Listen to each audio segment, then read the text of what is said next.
जय हिंद स्टूडेंट, स्वागत है आप सभी का हमारे इसी एजुकेशनल प्लेटफॉर्म पर। इस वीडियो में हम पांचवी प्रश्नवाली की पहली प्रश्नवाली यानी कि 5.1 देखने वाले हैं। इससे संबंधित हम बहुत सारे प्रश्नों को देखेंगे और एक एक पॉइंट को अच्छे से डिस्कस करेंगे। इससे पहले हमने इस प्रश्नवाली का इंट्रोडक्शन थोड़ा और भी जरूर बताया था। अगर आपने वो वीडियो नहीं देखा तो इसे जरूर देखें। तो आइए इस प्रश्नवाली के प्रश्नों की शुरुआत करते हैं और एक एक प्रश्न को अच्छे से समझते हैं। तो स्टूडेंट्स, पहला इसके प्रश्नवाली में बढ़ने से पहले मैं आपको कुछ इसके बारे में बताना चाहता हूं कि सबसे पहले जैसे कि एपी क्या होता है। तो देखिए एपी क्या होता है कि बहुत सारी संख्याओं की एक ऐसी सूची होती है, अनुक्रम होता है। जैसे बहुत सारी संख्या लिखी हैं तो जो आगे वाली जो संख्या हैं, जैसे ये पहली संख्या बोलते हैं, पहला पद बोलेंगे, इसको दूसरा पद बोलेंगे, इसको तीसरा पद बोलेंगे, इसको चौथा पद बोलेंगे, इसको पांचवा। ऐसे बहुत सारी संख्या होती है। जैसे एन नंबर पर कोई संख्या होगी उसको हम बोलेंगे एनवा पद बोलेंगे। तो ये जो संख्या है, पहली संख्या में कुछ जोड़ेंगे तो दूसरी संख्या प्राप्त होगी। जैसे हम कुछ डी जोड़ रहे हैं, दूसरी संख्या में वापस वो की वही संख्या, जैसे डी जोड़ा तो तीसरी संख्या प्राप्त हुई, और आगे इसमें अगर डी जोड़ेंगे तो हमें चौथी प्राप्त होगी, चौथी में डी जोड़ेंगे तो पांचवी प्राप्त होगी। यानी कि आप देख रहे हो ऐसी संख्याओं की सूची जिसके अंदर एक निश्चित संख्या यानी कि डी डी डी सभी के अंदर डी डी जोड़ने पर अगला पद प्राप्त होता है। तो वो संख्याओं की जो सूची होती है स्टूडेंट एपी कहलाती है। जैसे मैं एग्जांपल आपके सामने लिखूं 2, 5, तो देखो 2 में यहाँ पर कितना जोड़ा मैंने 3 जोड़ा, और आगे 3 जोड़ेंगे तो हमें मिलेगा 8, वापस और आगे 3 जोड़ेंगे तो हमें मिलेगा 11। इसी प्रकार आगे चलते जाएंगे। ये जो संख्या मिल रही है 3 3 3 जोड़ने पर ये जो है एपी कहलाती हैं। अब स्टूडेंट ये जो है डी जो हम जोड़ रहे हैं यहाँ पर एपी का, इसे कहते हैं सार्वंतर। इसे एपी का स्टूडेंट कहते हैं सार्वंतर। इसको हम डी से ही रिप्रेजेंट करते हैं। इस डी का मान धनात्मक भी हो सकता है, ऋणात्मक भी हो सकता है, या फिर शून्य भी हो सकता है, यानी कुछ भी संख्या यहाँ पर ले सकते हैं। एक मैंने आपको बताई थी कि परिमित एपी क्या होती है और अपरिमित एपी। यहाँ पर देखिए जो संख्या है, अगर इन पदों की संख्या सीमित है तो हम बोलेंगे उसको परिमित एपी, अगर इन पदों की संख्या असीमित है तो हम बोलेंगे उसे अपरिमित एपी। यहाँ पर जैसे पहला जो पद होता है उसको हम A1 से लिखते हैं, दूसरे पद को A2 से लिखते हैं, तीसरे पद को A3 से लिखते हैं और nवें पद को हम लिखेंगे AN से। आगे बहुत सारी संख्या हो सकती है लेकिन हम n पदों तक की समांतर श्रेणी पढ़ रहे हैं। इस परिमित एपी के बारे में हम यहाँ पर पढ़ने वाले हैं। तो देखिए पहले पद को हमने ये लिखा, दूसरे पद को ये, तीसरे पद को ये और nवें पद को AN से लिखते हैं। तो ये जो है, अगर आपको पूछा जाए कि ये जो सीरीज लिखी है यानी श्रेणी जो लिखी है ये एपी है तो इसका सारांतर क्या होगा, तो डी, इसको सारांतर को डी से लिखते हैं। तो अभी आपको थोड़ी देर पहले मैंने बताया कि इसमें कुछ जोड़ेंगे तो हमें नेक्स्ट पद प्राप्त होगा। तो यहाँ पर सारांतर के लिए इन दोनों को घटाएंगे, यानी कि दो लगातार पदों को आपस में घटाएंगे। A2 माइनस A1 करेंगे तो हमें डी मिलेगा, या फिर आप A3 माइनस A2 भी घटा सकते हैं तो भी वो डी का ही मान होगा। आप कोई भी लगातार दो पदों को घटाएंगे, पहले में से इसके पीछे वाला घटाना होगा तभी आप डी निकालोगे, ऐसे उल्टा या नहीं करेंगे। ये थोड़ा आप इसमें ध्यान रखेंगे। अब जैसे कोई ये श्रेणी दे रखी है आपको, A1, A2, A3 और A4, A5 ऐसे दे रखा है, और आपको पूछा जाए कि ये एपी में है कि नहीं, आप कैसे पता करोगे। तब आपको कुछ नहीं करना है, देखना है कि दो पदों का अंतर समान है कि नहीं, यानी कि डी है, इधर भी डी आएगा, इधर भी आगे भी डी आएगा। सारांतर है और सारांतर तो समान होना चाहिए सब में, क्योंकि डी डी ही जोड़ते हैं सभी में, इसलिए इन सभी का अंतर भी क्या होना चाहिए, समान। यानी कि A2 minus A1, A3 minus A2 और आगे देखें तो A4 माइनस A3, इन सभी का अंतर अगर बराबर आता है तब हम जाकर बोलेंगे कि ये जो श्रेणी लिखी है एपी होगी, बाकी एपी नहीं होगी। अब स्टूडेंट हम प्रश्न वाले शुरू कर लेते हैं। तो देखिए पहला जो क्वेश्चन आपके सामने लिखा है 5.1 प्रश्न वाली का, वो स्टूडेंट लिखा है कि निम्नलिखित स्थितियों में से किन स्थितियों में संबंध संख्याओं की सूची एपी है, यानी कि कौन कौन एपी बना रहा है, कौन कौन एपी नहीं बना रहा, और पूछा है क्यों। तो पहला जो क्वेश्चन है देखिए वो लिखा है प्रत्येक किलोमीटर के बाद टैक्सी का किराया है, मतलब इसकी आपको सीरीज बनानी, श्रेणी बनानी, फिर आपको चेक करना ये टैक्सी का किराया वाली जो आपने श्रेणी बनाई है वो एपी है कि नहीं है। लिखा है कि जबकि प्रथम किलोमीटर के लिए टैक्सी का जो किराया है वो 15 रुपये है, और उसके बाद अतिरिक्त, ये थोड़ा ध्यान रखेंगे, अतिरिक्त यानी जो भी आप एक्स्ट्रा चलोगे उसके किलोमीटर के लिए आपको 8 रुपये अतिरिक्त देने होंगे। तो देखिए जैसे पहला किलोमीटर मैं टैक्सी किराया पर ली तो 1 किलोमीटर के 15 रुपये फिक्स है। अब ये कह रहा है कि अतिरिक्त 8 किलोमीटर लेगा, कब 1 किलोमीटर का अतिरिक्त जो है वो 8 रुपये लेगा। अब तो यानी कि आगे जो दूसरा किलोमीटर मुझे जाना है आगे, तो मुझे 8 रुपये एक्स्ट्रा देने पड़ेंगे। यानी 15 में 8 जोड़ा तो फिर स्टूडेंट क्या आएगा, 23 आएगा। फिर जैसे तीसरे किलोमीटर और मुझे आगे जाना है तो इसमें और अतिरिक्त किलोमीटर का 8 रुपये देना होगा, तो और 8 जोड़ेंगे तो इसके अंदर आएगा स्टूडेंट 31 आ जाएगा। फिर इसके अंदर और 8 जोड़ेंगे तो स्टूडेंट आ जाएगा 39 आ जाएगा। अब आप देख रहे हैं कि सर यहाँ पर तो सभी के अंदर समान संख्या जोड़ी जा रही है, +8 +8 +8, इसलिए जो टैक्सी के किराए की जो हमने सूची बनाई है ये जो है अपने आप में क्या होगी, एपी होगी स्टूडेंट। क्या होगी स्टूडेंट, एपी होगी। तो यहाँ पर अपन ऐसा लिख सकते हैं, चूंकि यहाँ पर इस श्रेणी में प्रत्येक पद एक निश्चित संख्या जोड़ने से प्राप्त हो रहा है, और यहाँ पर निश्चित संख्या क्या है, प्रत्येक पद 8 जोड़ने से प्राप्त हो रहा है, इसलिए ये स्थिति जो है समांतर श्रेणी रूप की है। किस रूप की है स्टूडेंट, समांतर श्रेणी, और इसको हम इंग्लिश में एपी से लिखते हैं, यानी कि एपी के रूप की है। इस क्वेश्चन के अंदर स्टूडेंट देखिए सेकंड जो क्वेश्चन है इसमें पूछा गया है कि किसी बेलन में उपस्थित हवा की मात्रा जबकि वायु निकालने वाला पंप प्रत्येक बार बेलन के शेष हवा का 1/4 भाग बाहर निकाल देता है। यानी बेलनाकार कोई आकृति वाला है, इसके अंदर क्या हवा भरनी है हमें। एक पंप से अगर हम हवा भरे तो आपको देखो पंप होता है, अगर पंप का जो हैंड होता है अगर उसको हम अंदर दबाए तो हवा अंदर जाती है, वापस हवा भरने के लिए पंप को ऊपर उठाना पड़ता है तो वापस हवा थोड़ी बहुत बाहर आती है। तो यही कह रहा है कि 1/4 भाग है, जितनी अंदर हवा भरी है उसका बाहर आता है। तो यहाँ पर सबसे पहले हमें मानने होगी कि हवा अंदर कितनी है या कितनी भरी हुई है। तो मानेंगे, माना जो है बेलन में जो हवा की जो मात्रा है यानी कि आयतन जो है वो x मात्रक है। बेलन में हवा की जो उपस्थित मात्रा है, हवा की जो मात्रा है स्टूडेंट वो है x मीटर क्यूब या सेंटीमीटर, ये कुछ भी मानो, इसलिए हम यहाँ पर मात्रक लिख देते हैं क्योंकि मात्रक हमें नहीं पता, सेंटीमीटर मीटर क्यूब कुछ भी आप मान सकते हो। फिर जैसे पहली बार फर्स्ट टाइम, जैसे पहली बार जो है प्रथम बार हवा को जब पंप किया तो देखो x हवा थी तो उसका 1/4 भाग बाहर निकाल देगा, यानी पहले x थी तो 1/4 भाग बाहर आ गया, तो कितनी बार हवा, कितनी भाग बाहर हवा आ गई, 1/4 भाग।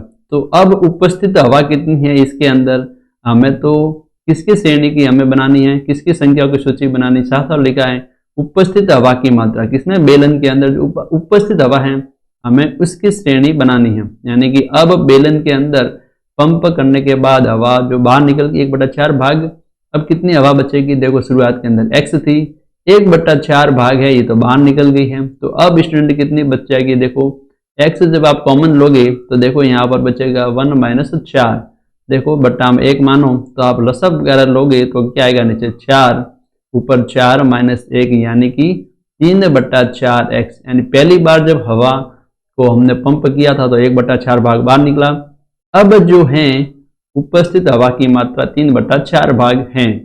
अब जब दूसरी बार हम करेंगे तो देखो लिख रहे हैं कि दूसरी बार जब पंप किया तो फिर देखो वापस 1/4 भाग बाहर निकल गया, किसका, उपस्थित हवा का। अब उपस्थित हवा कितनी है स्टूडेंट, हम बोलेंगे कि उपस्थित हवा अब 3/4, अब इसका 4 बट्टा भाग जो है वो बाहर निकल गया, इसलिए 1/4 से गुणा कर लिया।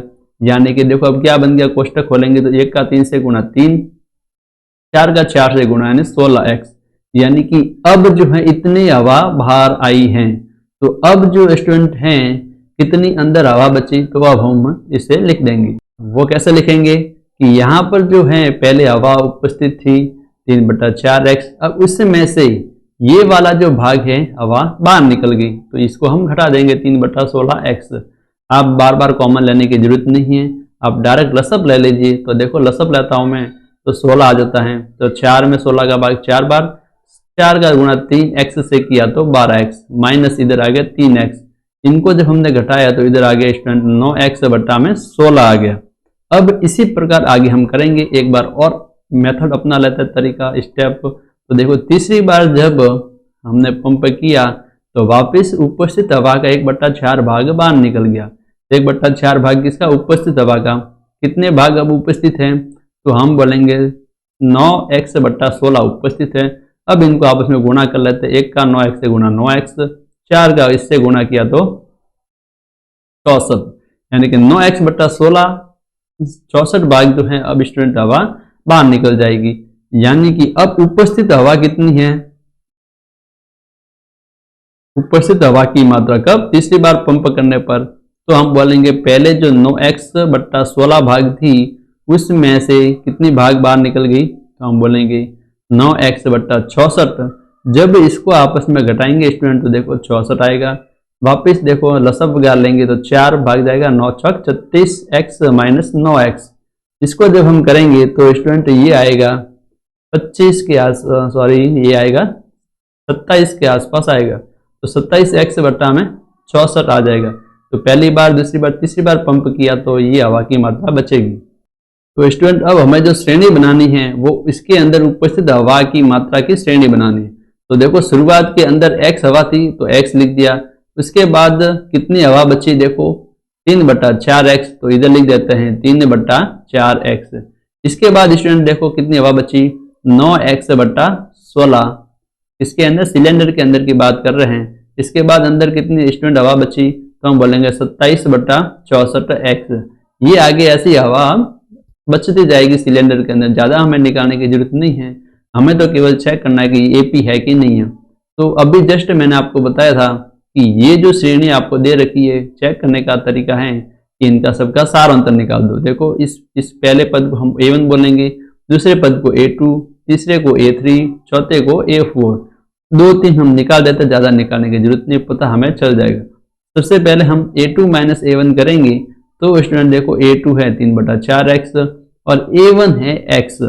वापिस देखो स्टूडेंट लसअप लेंगे तो 4 इधर आएगा 3x माइनस 4x, यानी कि इधर स्टूडेंट जो आया वो आया -1 बटा 4x।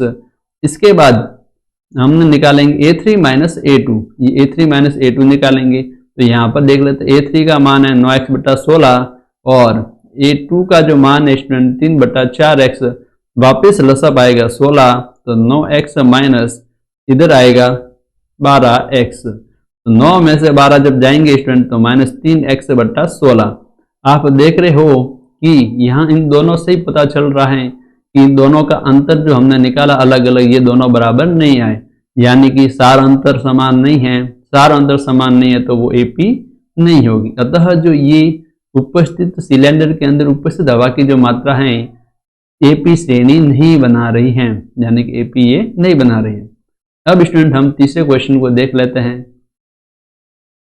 इस क्वेश्चन के अंदर पूछा गया है कि प्रत्येक मीटर की खुदाई के बाद एक कुआं खोदने में आई लागत है, इसकी हमें श्रेणी बनानी है।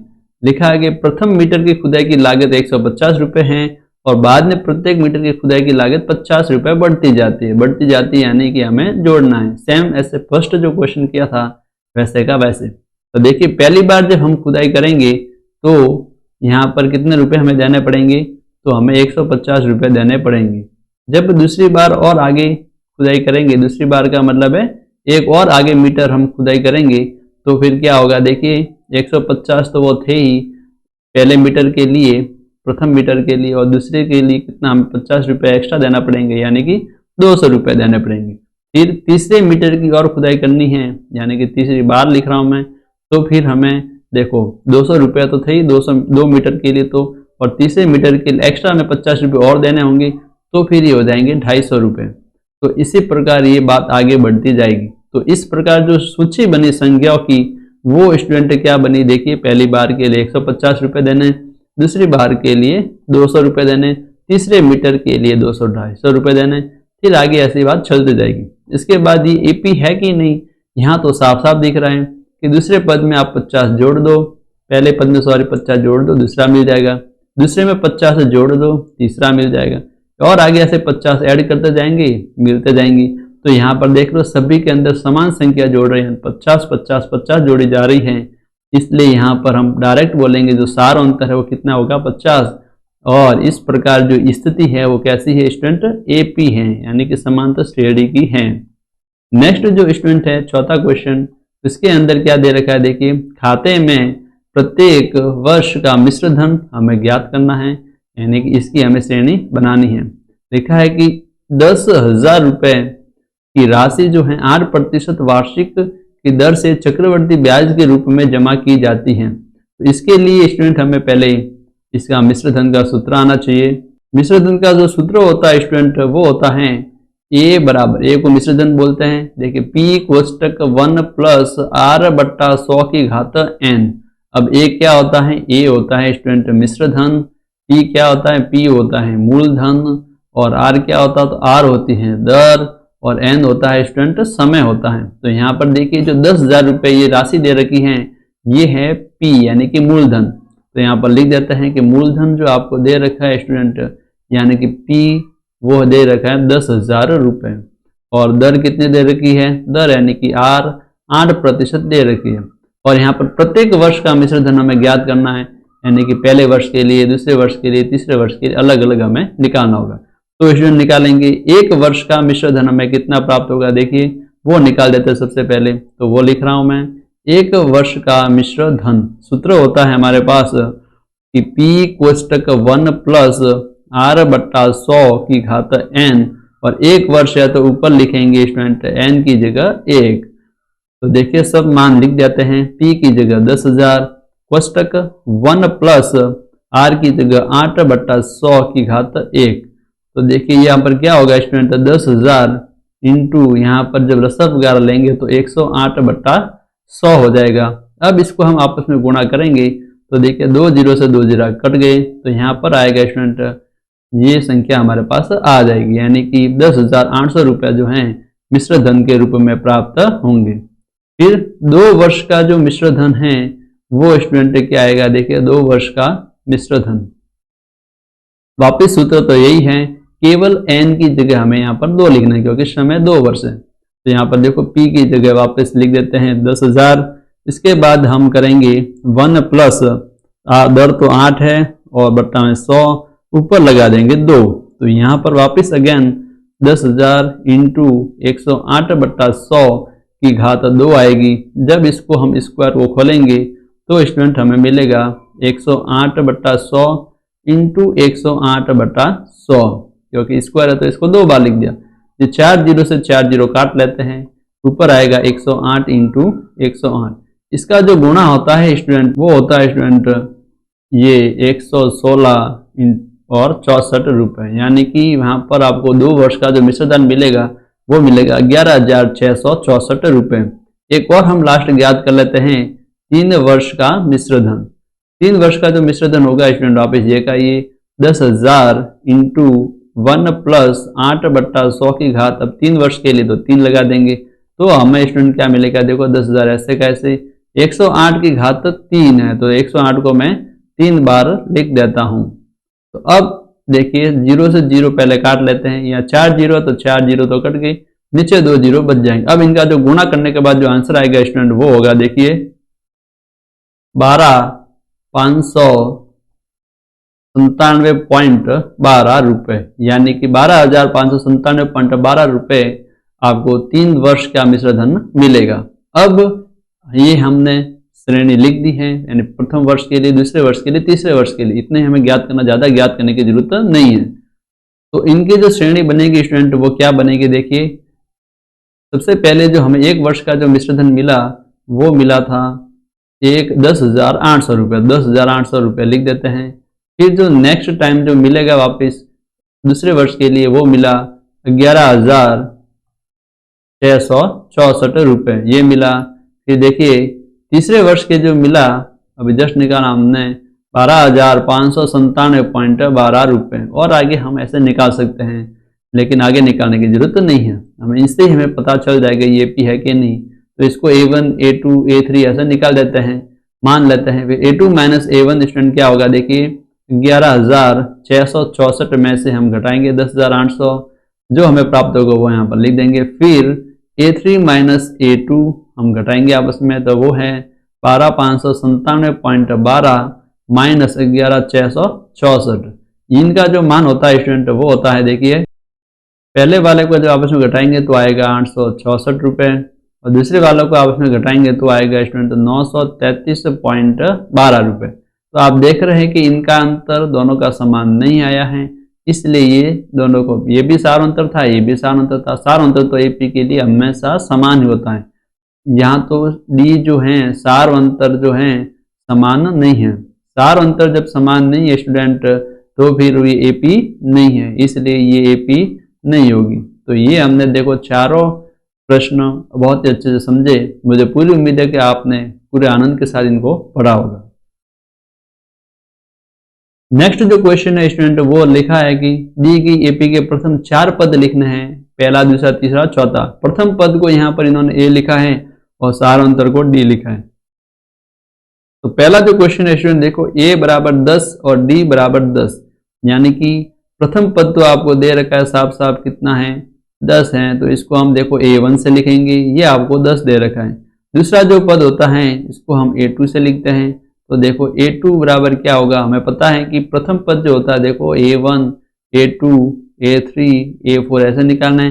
पहला पद पता है तो इसके अंदर d जोड़ेंगे तो दूसरा मिलेगा, इसमें d जोड़ेंगे तो तीसरा मिलेगा, इसमें d जोड़ेंगे तो चौथा मिल जाएगा।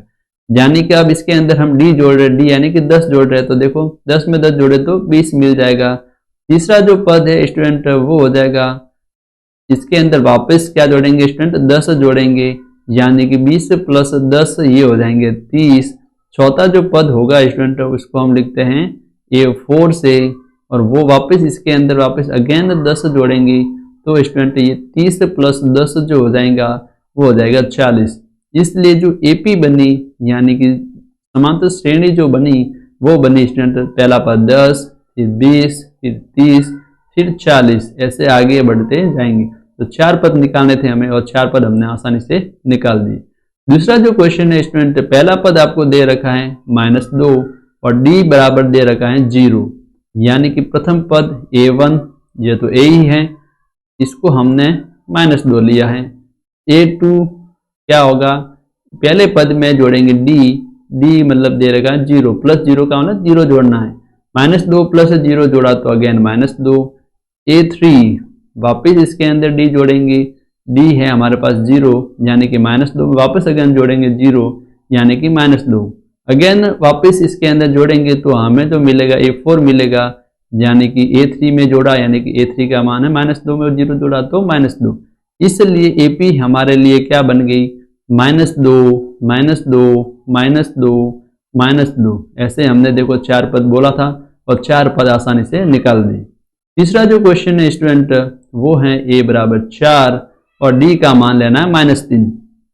तो देखो प्रथम पद a1 वो तो हम a ही मानते हैं तो इसको है 4, फिर a2 इसके अंदर वापस जोड़ो, d का मान, d का मतलब 3, माइनस का 3 है तो 4 प्लस जोड़ना है तो -3, तो कितना जोड़ना था -3 लिख दिया। अब इसको खोलेंगे तो 4 - 3 यानी कि 1, फिर a3 इसके अंदर जोड़ेंगे, इसके अंदर जोड़ेंगे d का मान 1 प्लस -3 जोड़ना है, तो देखो 1 - 3 यानी कि -2, फिर a4 इसके अंदर जोड़ेंगे, इससे पहले वाले पद में यानी कि -2 में जोड़ना है कितना -3, तो जोड़ेंगे तो -2 कोष्टक खोला तो -3, -2 -3 हो गया -5। इसलिए जो श्रेणी बनी यानी कि एपी वाली श्रेणी बनी अरिथमेटिक प्रोग्रेशन की वो स्टूडेंट बनी, पहला पद तो 4 था, उसके बाद 1, उसके बाद -2, उसके बाद -5, इस डैश डैश डैश।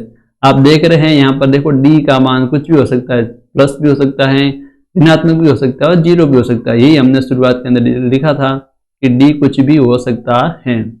तो जो चौथा क्वेश्चन है स्टूडेंट वो है प्रथम पद माना -1 और डी लिखा 1/2। तो देखिए प्रथम पद जो है a1 लिखते हम, और a1 यहाँ पर a दे रखा है और ये है -1 के बराबर।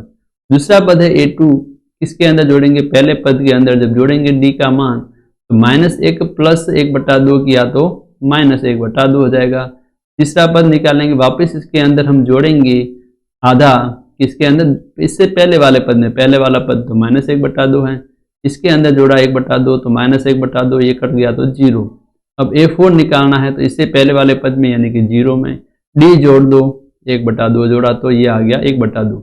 इसलिए जो हमें श्रेणी मिली AP मिल रही है साफ साफ, तो क्या होगी वो देखो -1, दूसरा पद है -1/2, तीसरा है 0 और चौथा है 1/2। इस प्रकार ये सीरीज हमें प्राप्त होगी।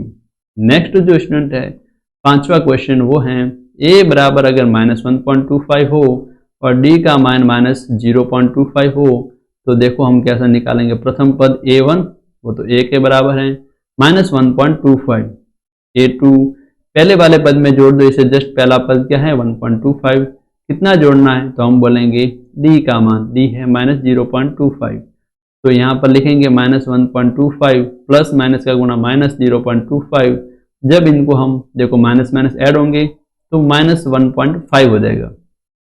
फिर a3 इससे पहले वाले पद के अंदर वापस आप जोड़ देंगे -0.25, देखो जोड़ने की जगह यहाँ पर माइनस लिखा है क्योंकि प्लस इंटू माइनस माइनस ही होगा, तो आप माइनस है तो माइनस लिख दिया डायरेक्ट, तो देखो वापस जोड़ेंगे तो -1.75 हो जाएगा।